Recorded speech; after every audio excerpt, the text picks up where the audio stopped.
Hello and welcome to another ACCELN Hangout, and this time we'll focus on wicked problems. Hello Amanda. Hey Roland. It's a place where I can share our learning and teaching adventures and dream about future professional learning activities. And thank you so much for persisting with us with the technical difficulties this evening. And as usual, if you're watching us live, you can post a question to our panel by going to todaysmeet.com/ACCELN, and on Twitter you can use the hashtag ACCELN, and even for this special session tonight, the hashtag ACCE2016. We like to live a dangerous multitasking life. I'm Roland Gesthuizen, a teacher from down under, southern Australia, below the Tropic of Capricorn, slightly under the snow line. I'm a full-time teacher and feral wordsmith.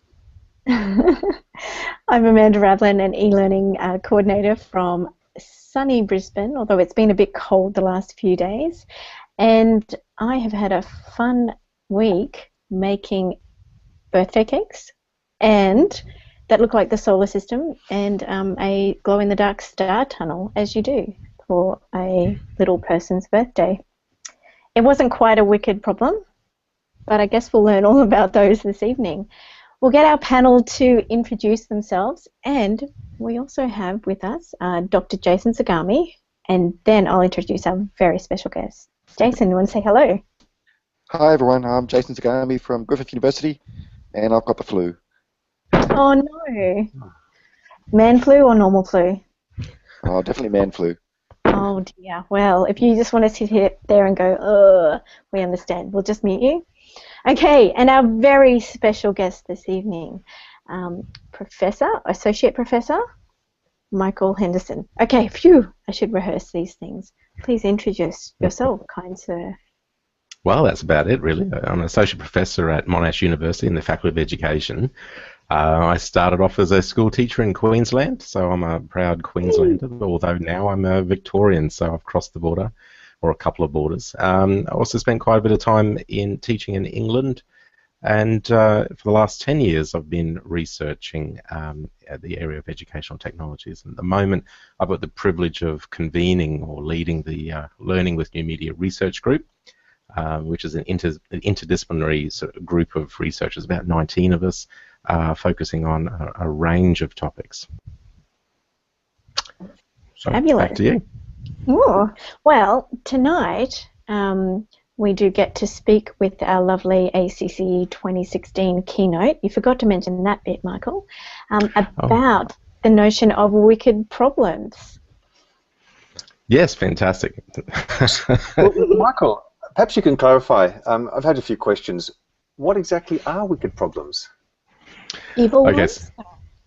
Yeah, well, look, the wicked problem is a concept that's been around for a very long time, and it's been attributed to two people called Rittel and Weber back in the 70s, and they were really focusing on social policies and nothing to do with technology and education.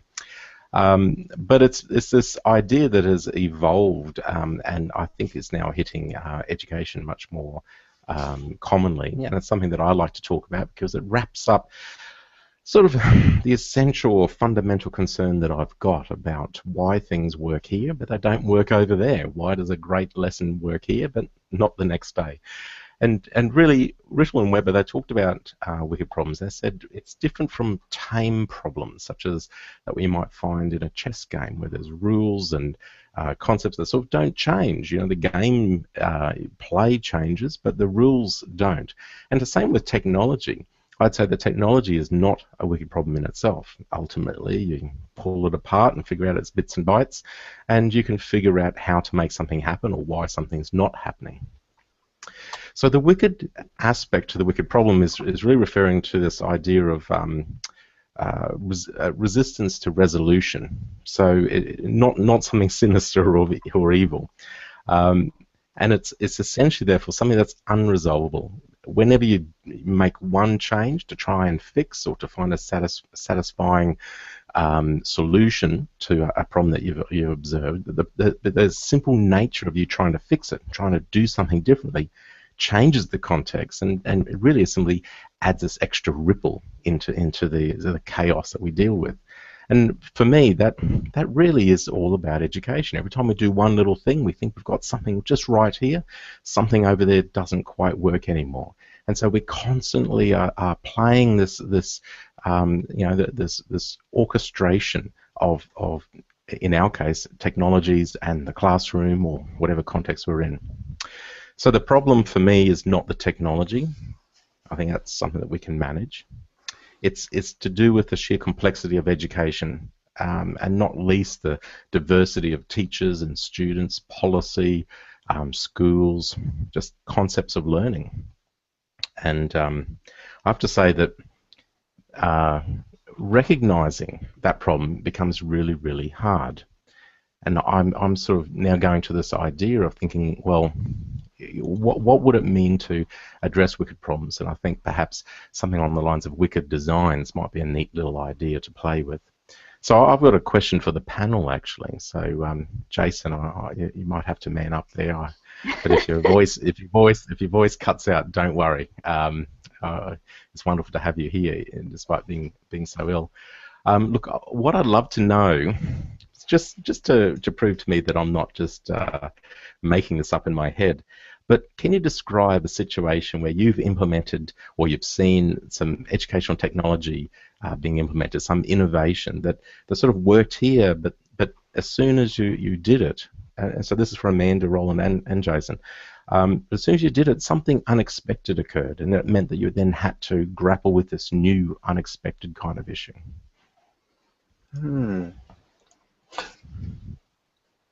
I could kick off with something, I suppose. Go on. I was thinking about how we're encouraging our students to embrace failure, and it's part of the language of a lot of the ways that teachers are working these days. But when you open that can of worms in a classroom, and you might have an intellectual honesty that begins to run through, it also opens up a few trapdoors in the way that students are working. Does that mean we accept failure? We encourage failure? In fact, why am I even here? And I've just found myself sort of backing out of that quagmire by retracing my steps back to some sort of mark-driven assessment. I enjoyed the journey. There was some wonderful intellectual honesty by the students about learning from mistakes, but it was a really difficult point to move forward from. That's a fantastic example, because really you start by engaging with this idea in an honest kind of way about failure and saying, okay, it's okay to fail. Let's get into situations of failure and try to work our way out of it. But then you come up right against this culture of assessment and individualized performance. And so really what you're finding there, by bringing this great idea, this great innovation, you think this is going to work, and all of a sudden this unexpected complication, and in this case, the culture of individualized performance is a big one, and it's very hard to deal with. Amanda, Jason, you're welcome to jump in if you got an idea.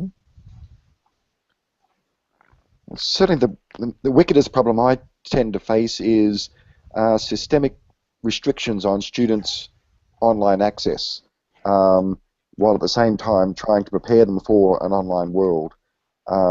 We seem to have quite a dichotomous perspective on that, where on one hand we're trying to provide the safest possible environment, which is closed down and students can only do things within a closed system, but on the other hand that system is there to try to allow them to engage with an online sharing world.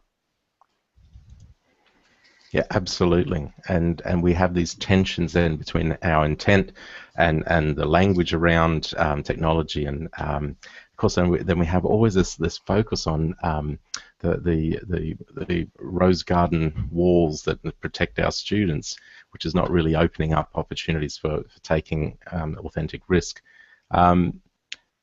So I think those are great examples of problems that when we try to apply a solution. I try to avoid the word solution, because I'm embedded in this idea that we can never have solutions. We can only have iterations. We can only have the next best idea. And then I think, to be honest about it, what we need to be doing is measuring what we're doing, or keeping track of it, rather than jumping from here to to there with our ideas. But the idea is there in that case, that we have this idea that we need to have students being able to access this great resource of the internet, but as soon as we start tackling that, we come up against issues of risk-taking and whether or not that risk is acceptable. So, Amanda, you're welcome to jump in, or we can sort of maybe talk about some bigger issues as well. I guess it's my turn. It's only fair that the others have shared.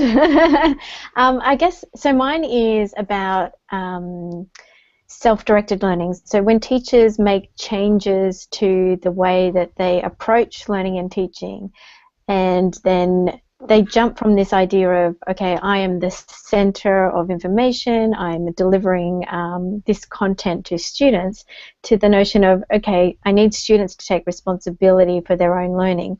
And one of the things they find when they first begin to implement these ideas and approaches is the students are not used to learning in that way. They're used to doing school normally, and you're hit by this situation of, how do I undo what has come before this moment in time to get to the type of learning that I want to happen in my classroom? How do I help students become self-directed? Because I really want to do that, but they're not ready. They've been schooled or learnt to do it a different way. Absolutely. And so how do you approach that, and how do you start to tackle that? Have you got any ideas like that you've seen that's sort of been chipping away at that and been working? I think it's one of those things that takes a lot of iterations and a bit more time than I guess you can be useful, hoping for. So you kind of have to begin to apply a scaffolded process to get them to break down those assumptions, give them little bits of control, get a feel for it before moving to this new one. Yes, lots of worksheets, Roland. I saw your comment. Or, I guess, throwing them in the deep end and watching them grapple with the different ideas. So throwing something that is seriously problem-based and giving them the challenge of, okay, you have to create something awesome from this concept. You have to solve a problem, and I'm going to be here with you, but the answer is yours. There is no set answer to what you're designing. Let's see what we can make. So I guess framing it as more of a challenge, perhaps. Yeah, so you've actually listed a few really great strategies, but the interesting thing for me is that whenever you implement any one of those strategies, it's always contingent. I would assume it'd be contingent, because you might take that deep challenge approach with certain students, but you might shy away with that strategy with other students. You know, you're constantly changing your strategies according to who you're working with, and inherently then, and I love the idea that you're talking about iterations, because I think that's where we need to go as teachers more so. I think we do it already, but I think we need to bring the language out of iterations, and we become a long view profession where we're talking about iterations and we're saying we are good, we're going to get better, but it's not going to be tomorrow. You know, like we're just going to keep working at this thing. I think we do it, but it's just making that language of design, and this is where I'm going to now. Like I think in approaching wicked problems, we need to move towards this design thinking approach. So it's interesting. I can't remember who it was. I was just reading recently someone who was just relating that any design, is in itself going to be a wicked problem, because there's so many concepts and variables involved, and as soon as you start tackling, say, the needs of one user group, you're getting sort of problems elsewhere, and so this it's never ending. And for me, that explains a degree of creativity and persistence and sustainability in our practices.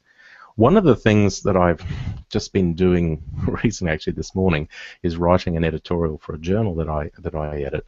And it's thinking about tonight, I started to reflect on it and thinking it's got some relevance. So in that editorial that I'm just drafting up, I talk about the issue of scalability.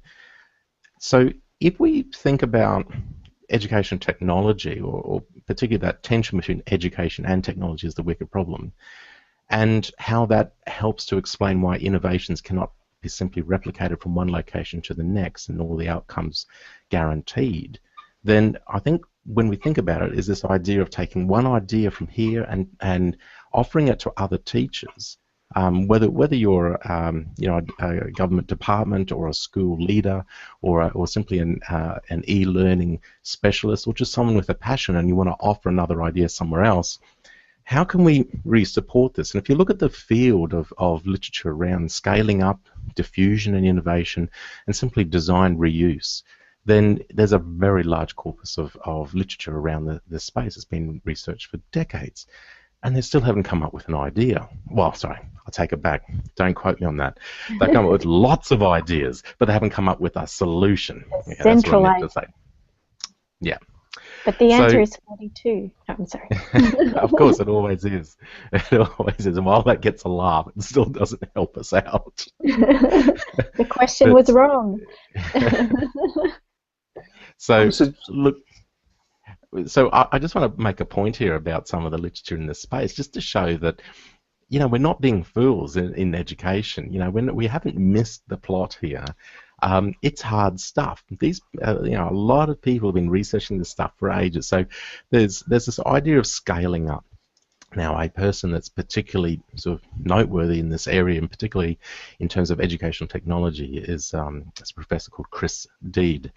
And in 2006, he came up with a bit of a framework, and he said, okay, if you're going to scale up, you need to consider these things. You need to know about the depth, so the significance of the innovation, the sustainability, so the ability for us to keep it going over time, the spread, so obviously it has to go across a broad, diverse range of contexts, and it has to be able to evolve, and it has to shift. It has to allow someone to take ownership of it so that they can then play with it.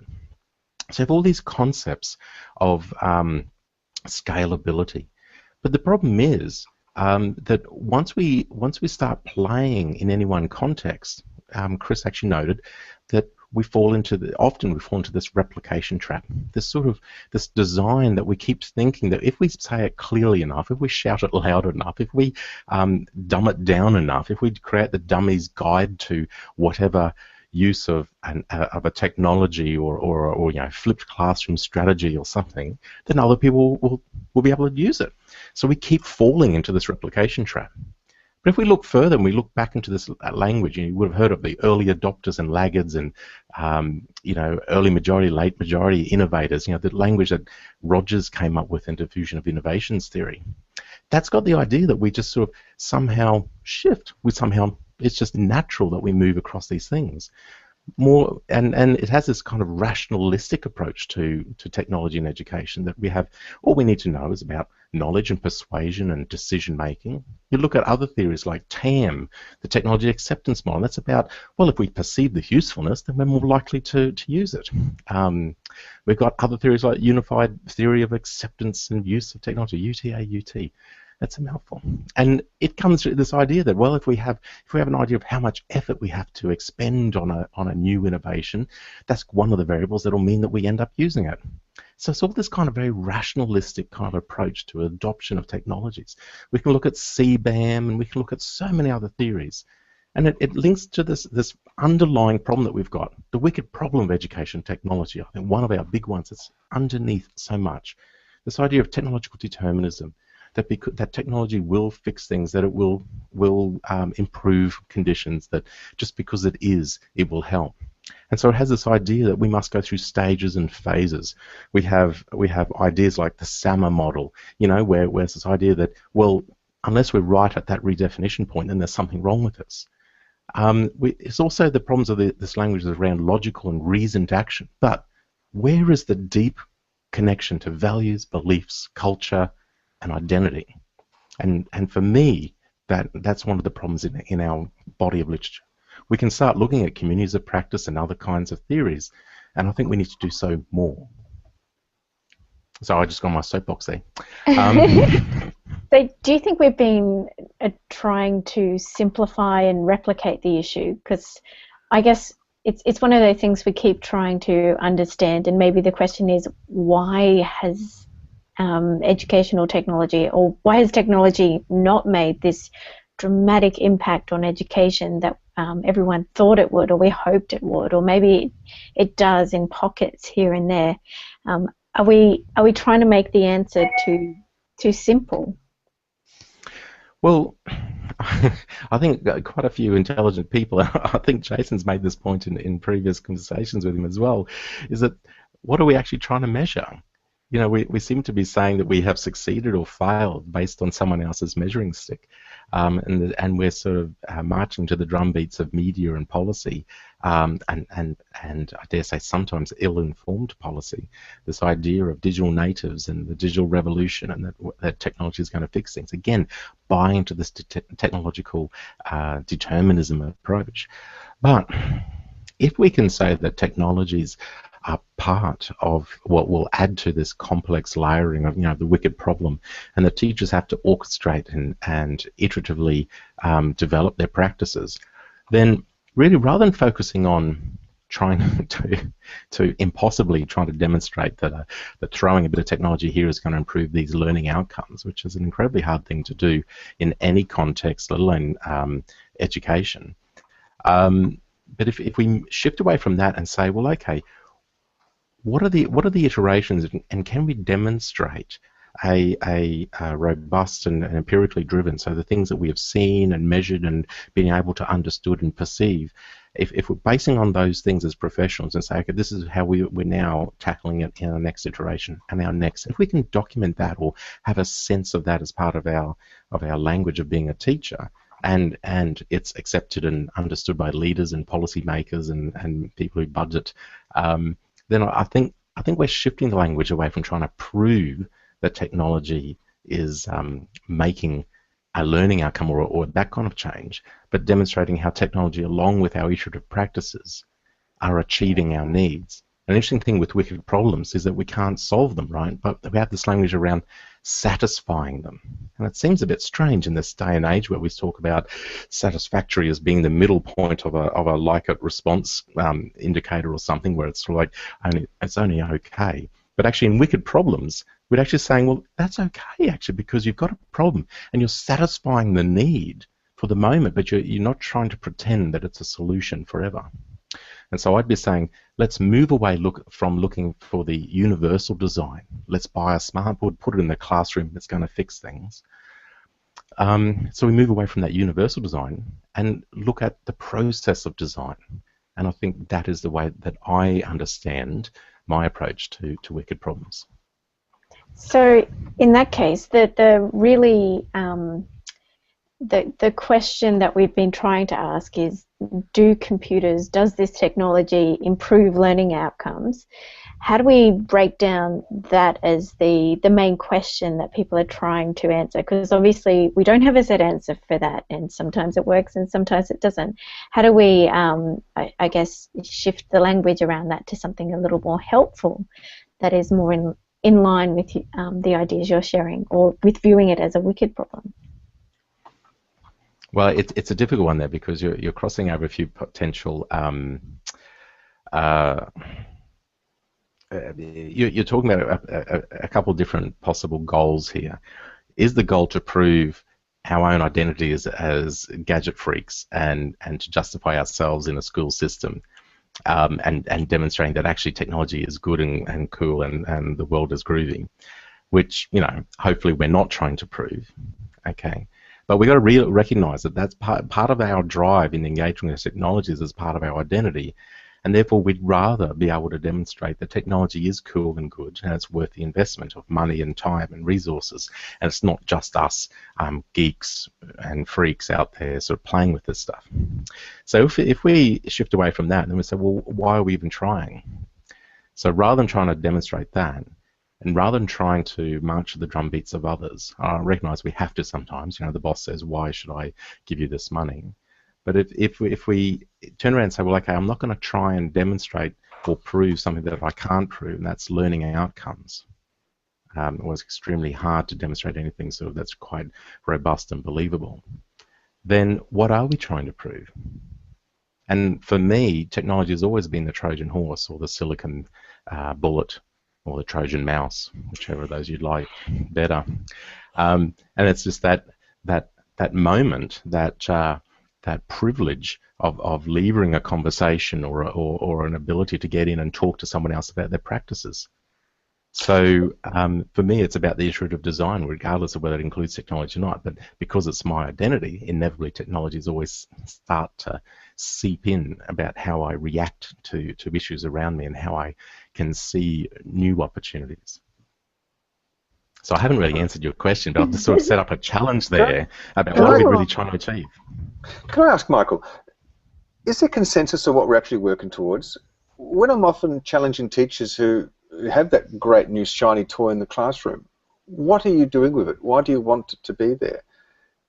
Do we agree on what edutech problems we're actually solving? Because they often come up with different answers. Well, we've got different audience, don't we? We've got a certain need to demonstrate to our head of department or principal or funding body that the thing that they've just invested is worth it. That somehow, and even if we're not engaged in it necessarily, I think there's still an onus on us to demonstrate that, because we don't want to get ourselves into hot water. I mean, one of the first things I did when I took up a head of department position at a school was to rescind the rule that the teachers had to make students use their laptops in every single lesson.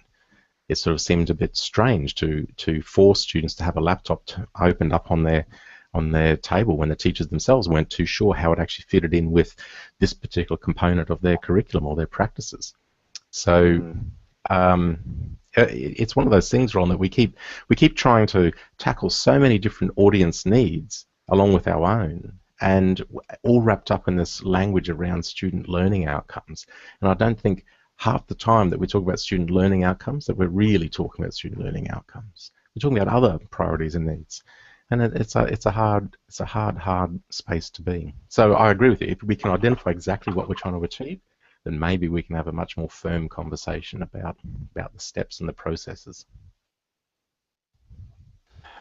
I was wondering if we're struggling to sometimes even identify best practice as part of that we're not even sure where we're going. Yeah. Sorry, maybe the word best isn't particularly helpful when you're looking at the idea of best practice. It implies that everyone should be doing the same thing. But if we're looking at it as you're making these adjustments particularly for your audience, there is no best. It's just what works. But I've seen Amanda's class. She's got all those flashing things, and the kids look really interested. And you're running around your feet, and we should have that happening in every classroom in the school. Actually, it's just the dad jokes or teacher jokes. You know, that's what gets learning happening. So use those. But hold on, I should go back. I'll agree with Roland. We should have it in every classroom, but we should have the bit where you're saying that the kids are excited and engaged and things are happening and learning. all the bit about technology. Okay, sometimes we focus too much on the gizmo, the gadget, the perceived technology as the agent in here, and we keep forgetting this funny little figure called Amanda, who is this marvelous orchestrator of kids and timing and pace and emotions and affect and understanding trajectories of learners over time, understanding policy frameworks, curriculum frameworks, learning theory, orchestrating all of this together along with her own personality and humor. And we've got a fantastic teacher. So blushing?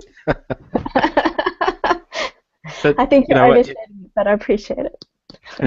Well, Roland, one of the challenges I think is when we talk about our practices and we tell other people about these great things, I think sometimes we need to start with our problem.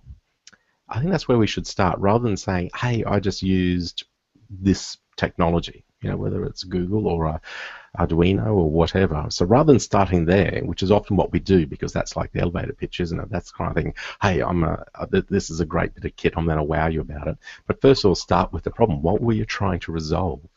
And of course, remember, the problem could be that all these learners are doing a fantastic job. I just want to challenge them even further. The problem is I want to challenge further. It doesn't. Problem is not necessarily a victimization kind of term here.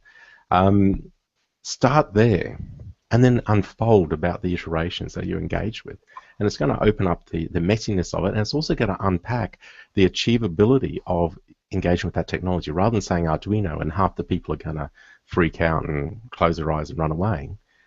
You can sort of start to reveal that complication. here I am, though. I'm proposing that almost as if this is the way to go. And of course, that sort of goes against what I've just been arguing for the last half hour, that there is no such thing as a single one design. I was just about to say, but Michael said this is the answer, so let's all do that. Right. Well, I did get I did get prompted before about not spruiking the conference enough. Should we do that then? Maybe we should. Okay. So, did you know Michael's also keynoting at ACCE 2016? And what are you talking about there? Can we expect more of these challenges? Will we get to do craft, which was a challenge with craft, which was part of the QSite conference last year? I love that. Yeah, I think we're going to do that. And thank you for that strange prompt there. That was out of the blue. I hadn't expected that. But no, the conference is going to be fantastic. So if you haven't signed up for the ACCE conference in Brisbane, it's coming soon. So definitely get on. It's going to be fantastic. I am privileged, or maybe I've just got the sympathy vote because I lost my voice last ACCE conference. But I'm privileged to do one of the keynotes, and I will be talking about the wicked problem of ed and tech. I'm not going to focus on scalability and diffusion of innovation kinds of theories. That just sort of came out of today. But I will want to talk about some classic activities of strategies that we deal with technologies in the classroom and how that reveals the wickedness of education technology, including, Roland, what you were talking about in taking risks, and Amanda about risks taking and those kind of things with social media.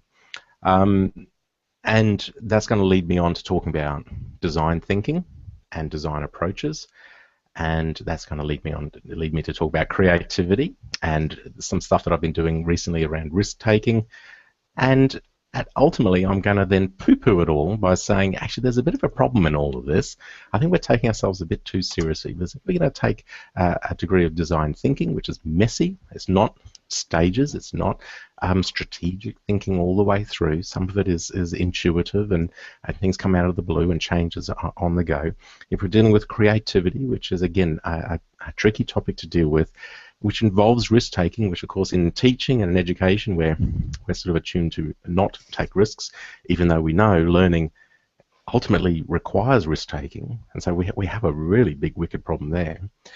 And I was saying, well, maybe what we need to do is take a degree of playfulness. So not taking things too seriously, which in itself, again, rubs up against our cultures of accountability and identity. So I'm going to traverse a lot of space. I'm going to be hoofing it along, and yeah, we're going to do some craft. We're going to have some music pumping, and we're going to have a bit of play.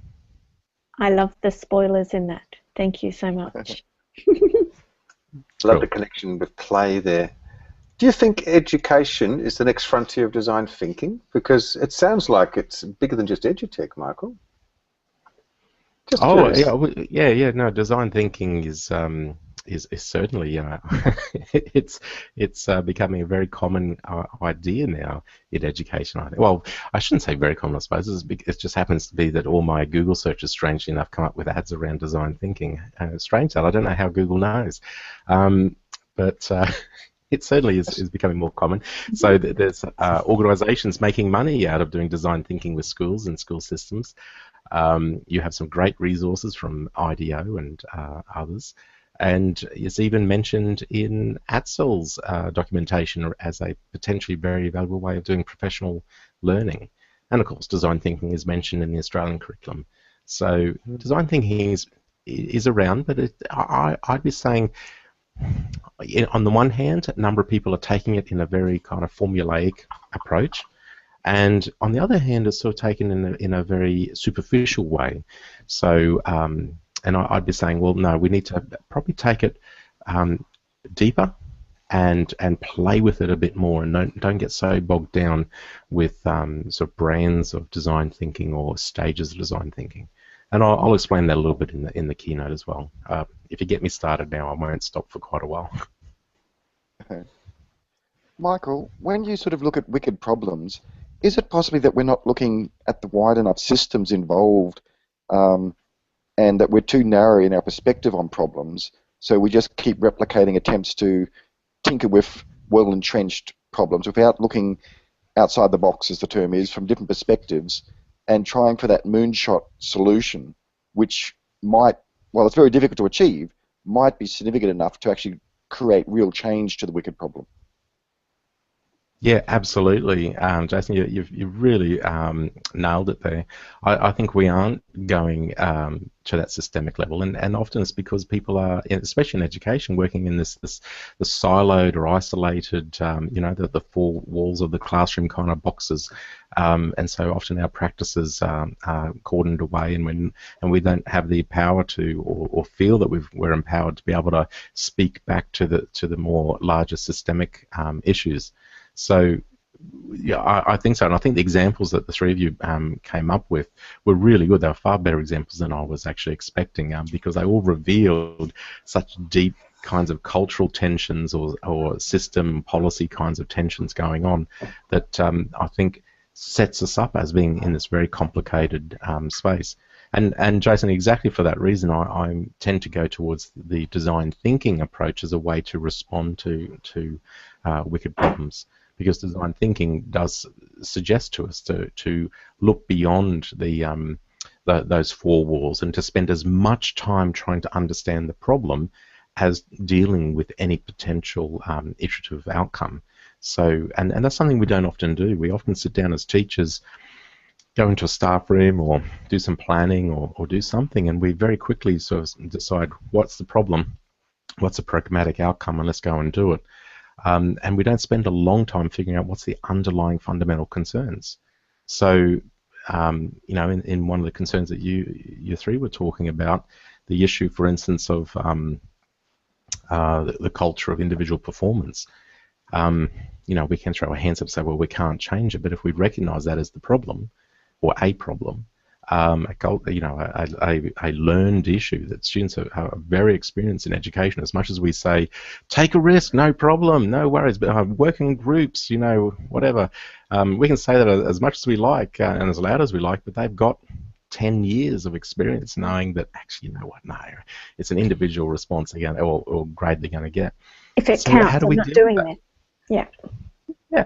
I mean, it might not even be so conscious as that, and But I think we've got to recognise things, and if we understand that, rather than railing against it and saying there's something wrong with our students, we go, well, okay, how do we start building up an iterative approach to it? We have a question from one of our listeners, Michael, if I can just put that to you, or it's really more of a statement, really. Yeah, statements, yeah. If the teaching's bad, technology can really turn it into a disaster. I guess that's the technology is an amplifier kind of idea. Yeah, it makes the obnoxious even more so, and I guess we know that of experience of social media, that there are some wonderful positive benefits that can come out of it, and also the ability to amplify all of the obnoxious behaviour. Does it come back to ask again, what kind of problem are we trying to solve? Well, actually, I want to question that. I haven't thought about it. It's a fantastic statement. But part of me doesn't really want to accept that very easily, because if on the one hand I'm suggesting that technology can't make a great lesson design fantastic, a bad lesson design fantastic, because it's not maybe directed particularly to those students or understanding, whatever, but whatever you might want to understand bad lesson design to be. If I'm saying that, then is it okay to turn around the other way and say a great lesson design can be really horrible because of technology? I mean, things can go wrong. I don't know. I'm not quite sure. I mean, sure, if you're completely reliant on one piece of technology for all of your activity and engagement, and you don't know how to talk to your students, I don't know. Yeah. I started off with an activity once where there was this shared whiteboard, and the students, I think it was called Linolet, and the students could post messages in. So I had a few subversive questions, and you could probably look at the screen here, you could see me pretending the board's in front of me. And anyway, it started off quite respectable, and the comments came in, and students would post some of the answers and some thoughts, and then sentences, and then paragraphs, and then they discovered they could post pictures, and they could post videos, and they could make the text very large. And it turned into this obnoxious, like wild west of notice boards, as everyone was struggling to say something and resize. And the feeling was someone complained that that was a bit of useless activity. If anything, I turned it to something more useful, thinking my objective was to teach about collaborative problem solving, the importance of not being anonymous, having rules of behaviour, and those are all very valuable learning activities, perhaps not the one I decided when I set the activity up. Would that be an example of how I could turn it into a disaster? Or is it an opportunity? It's just teaching, isn't it? For 10 years I spent in the class, like I taught technology, but I also taught English and history and other subjects, and just sometimes lessons go funny. Yeah, and you create. Probably says a lot for a good teacher and how you can rescue that and how you can build upon it or work of it. One of my best lessons was actually sitting and teaching IT under a tree when the power failed at Glen Waverley Secondary College. Is that perhaps saying something about the importance of the preferred solution that we're solving, the resilience of the teacher to grab an opportunity, build on it, look for connections, to have a sense of empathy where the students are coming from? Well, you yep, tap dancing is fantastic. I found that it's very important, as well as juggling. Anything to divert the attention, look at me, look at me, look at me. But again, for me, we're not talking about technology. We're just talking about that silicon bullet or the Trojan mouse. We're just talking about orchestration of teaching, and when we do have technologies in it adds that layer or multiple layers. And if things are going in ways that we can't handle and our lessons are also dependent on them, then sure, it could really feel like that technology has amplified the problem. But I'm hesitating to say that actually does amplify it. I think it might be more of a perceived thing, because regardless of technology, it could have been another kind of context. And does that amplify a problem? That's fascinating. I love the connection with the play and education, and there's an organic playfulness in the narrative that you draw there, Michael, and also a very constructive one with the idea of being able to use the design thinking, something that's more solution-focused rather than problem-focused. Oh, well, that's right. I mean, I think we need to be satisfying the problems and working towards those iterations. But one of the concerns that I've got is about how we might throw an idea into the mix, and then we say it worked, it didn't work, and at the end, and we don't see it as just that one extra step. In some research I was recently doing at higher education, not schools, we went out and specifically with the idea of taking these reported great examples of technology-enabled learning. So we surveyed students and staff, and we triangulated some of these great cases. They could have been any old thing, but we dug down and found them. And we pursued it. Then we asked questions, not just what you did, but how did you come to do it this way? And it turned out in every single instance there was a long history of things that were happening, that they tried this and didn't work that, and they didn't realize this need of students, and then staffing changed, and this very complicated story of evolution. And if we then broke it down and say, well, these are iterations, and we might not have called them circular or cyclical iterative design processes, but we can actually sort of start to map it out.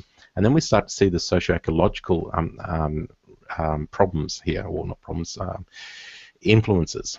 So we're looking at how policy, budget, staffing, labour, cultural values, student expectations, pressures of assessment, these kinds of concerns, how they're all starting to shape what gets done, but also how it's understood, and then the investment in pursuing it further.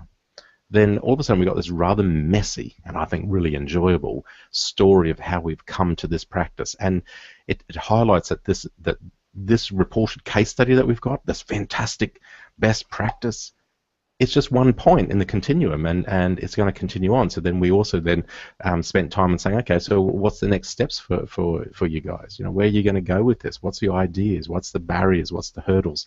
What should leadership and administration do with this? And then we went and talked to leaders of universities from all 39 unis, and we said, well, what do you think of this?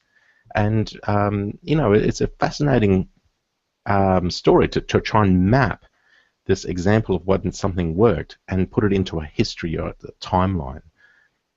So I think that is a fantastic idea. If you're trying to map out something that worked and you're trying to suggest that this should be taken elsewhere, look first at its history and go, well, okay, are we also going to then transfer this entire history of the evolution of the idea and its point in the trajectory and where it's going, and somehow translate all of that in another context? No wonder these things don't necessarily work, because we don't. We just say, do these three things. Or just take product X and apply it here, and voila. So just listening to you speaking just then, I was wondering, given all of these complexities and histories, are wicked problems something that teachers can face alone, or is it something that cannot be separated from that social context or the others around them? Can it just be done with one teacher and their students? It certainly can be done by a single teacher, but it's a wicked problem, and then engaging with the design thinking can be engaged by a single teacher. But certainly, if you want systemic change, then you need to be engaging people at a lot of different levels.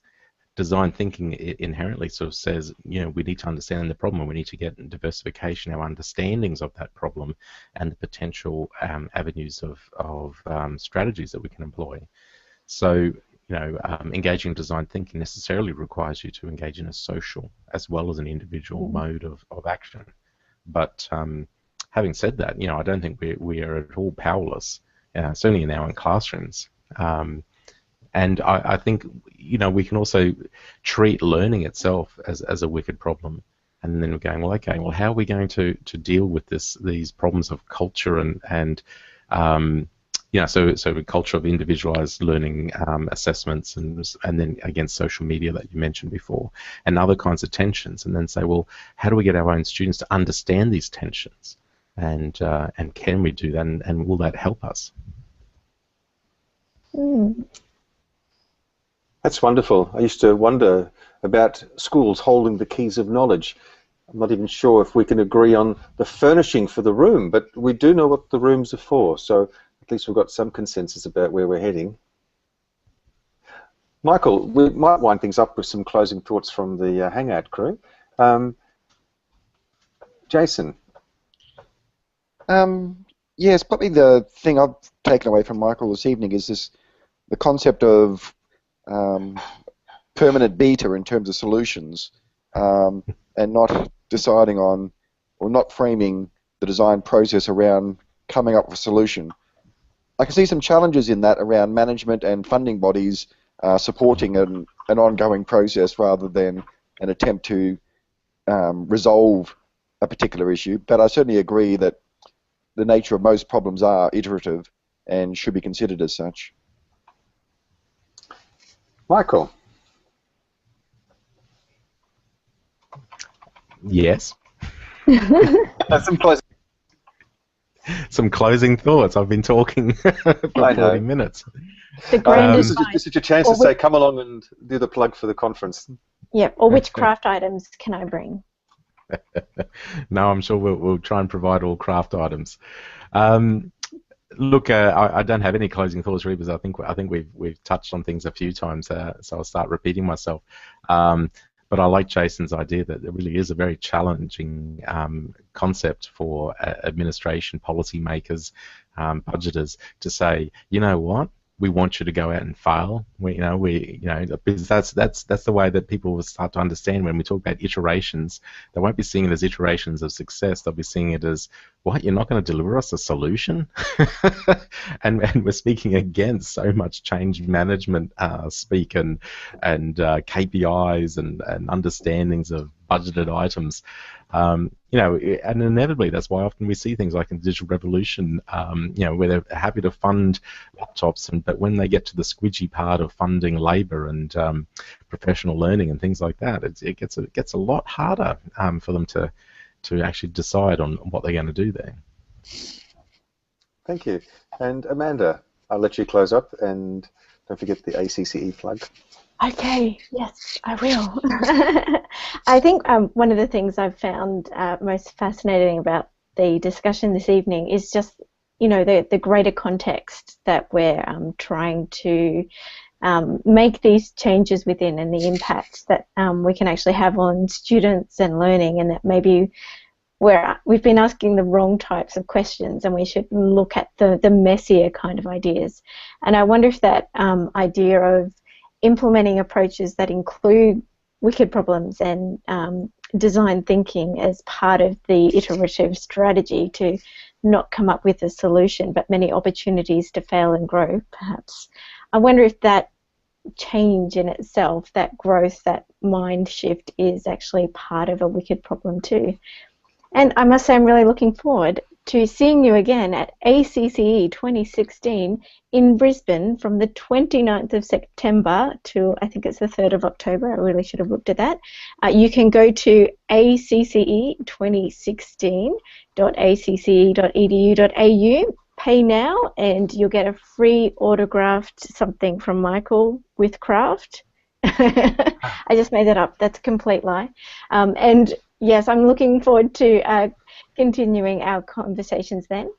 And as always, if you'd like to join our panel for our exciting hangouts, or you have suggestions for future shows, please let us know.